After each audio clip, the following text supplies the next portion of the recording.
करते हैं उस पर भी आपसे अपडेट्स लेंगे। और बड़ी अपडेट ये निकलकर सामने आई है, आईएमएफ के साथ छल कपट पाकिस्तान के द्वारा किया जा रहा है।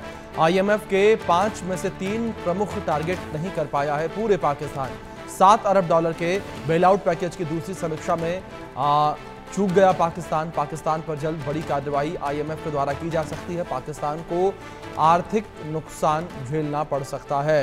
ये बड़ी खबर है जो इस बीच निकलकर सामने आ रही है। और जिस तरीके से हर किसी को पता है कि पाकिस्तान जो है उस वक्त भीख के सहारे जिंदा है, आईएमएफ से उसे भीख मिल रही है, इस वजह से वो अपना गुजर बसर कर पा रहा है। और लेकिन आईएमएफ ने कुछ शर्तें उसके आगे रखी थी, उन शर्तों को पूरा पाकिस्तान नहीं कर पाया। हमारे सहयोगी आशिक मीर लगातार बने हैं, उनका रुख करेंगे। आशिक, अब जिस तरीके से आईएमएफ समय समय पर पाकिस्तान को भीख देता रहा है, लेकिन उसने शर्तें भी पाकिस्तान के लिए कई सारी रखी, लेकिन अब पाकिस्तान के द्वारा क्या छल कपट किया जा रहा है आईएमएफ से?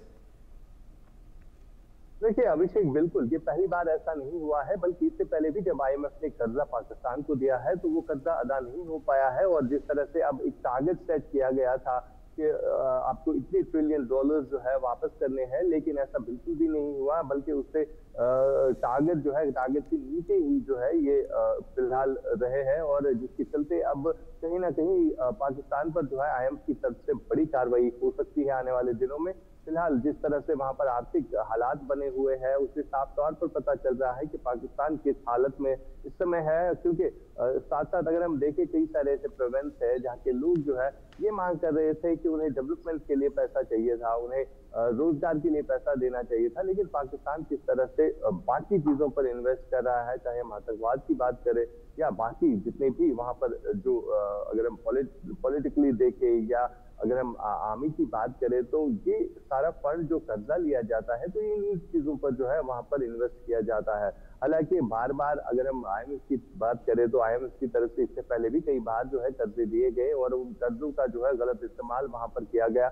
जिन स्कीम्स के लिए ये पैसा इन्वेस्ट करना चाहिए था, उन स्कीम्स पर ये पैसा नहीं हुआ।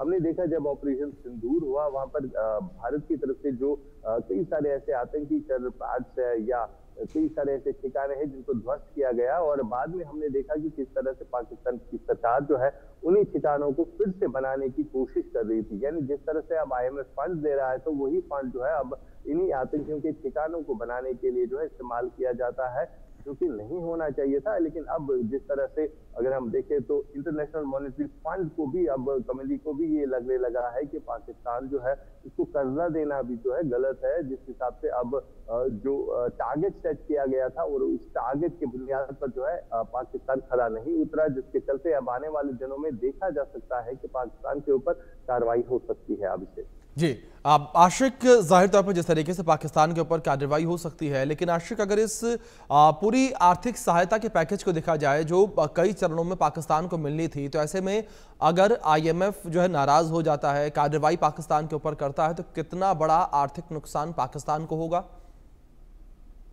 देखिए बिल्कुल, फिलहाल अगर हम देखें तो अभी तक पाकिस्तान जो है आईएमएफ के ही भरोसे जो है चलता आ रहा था। लेकिन अब इस तरह के हालात बनते हैं, अगर आईएमएफ ने भी अपना हाथ खींच लिया तो फिर पाकिस्तान की हालत जो है काफी बुरी हो सकती है। खासतौर पर अगर हम मईशी तौर पर देखें तो वहां पर आज के डेट में भी जो है लोग कहीं ना कहीं आर्थिक सुविधाओं को लेकर जो है परेशान है। अगर हम खैबर पख्तूनख्वा, बल्चिस्तान या पीओके, सिंध प्रोविंस, इन जैसे एरियाज की बात करें जहां पर लोग जो है बेसिक फैसिलिटीज को लेकर भी कहीं ना कहीं परेशान है, तो अगर इसी तरह अगर आईएमएफ की तरफ से भी ये स्टेप उठाया गया तो आने वाले दिनों में पाकिस्तान की हालत जो है काफी कठोर हो सकती है, काफी कठिन हो सकती है। और वहां के लोग जो है पहले से ही इसलिए जो है चिंतित है, क्योंकि आज की बात नहीं है बल्कि इससे पहले भी वहां पर इसी तरह जो है हालात बने हुए हैं। और जो इल्जाम पाकिस्तान की सरकार और वहां की सेना पर लगे हुए हैं, उससे साफ तौर पर ये पता चल रहा है कि आने वाले दिनों में जो है काफी मुश्किल जो है पाकिस्तान को झेलनी पड़ सकती है। बिल्कुल आशिक, जाहिर तौर पर आने वाले दिनों में पाकिस्तान की मुश्किलें जो हैं वो और भी ज़्यादा बढ़ सकती हैं। फिलहाल बहुत शुक्रिया आपका जुड़ने के लिए और इस पूरी अपडेट्स के लिए। दूसरी ओर गुजरात एटीएस ने अलकायदा इन इंडियन सब कॉन्टिनेंट के खतरनाक साजिश का पर्दाफाश किया। इस बार मॉड्यूल की कमान एक महिला आतंकवादी शमा परवीन के हाथ में थी, जो ऑपरेशन सिंदूर के दौरान सोशल मीडिया पर लगातार भारत विरोधी जहर उगल रही थी। एटीएस को शमा परवीन के ऐसे कई पोस्ट मिले हैं जो उसने 7 से 10 मई के बीच शेयर किए। इनमें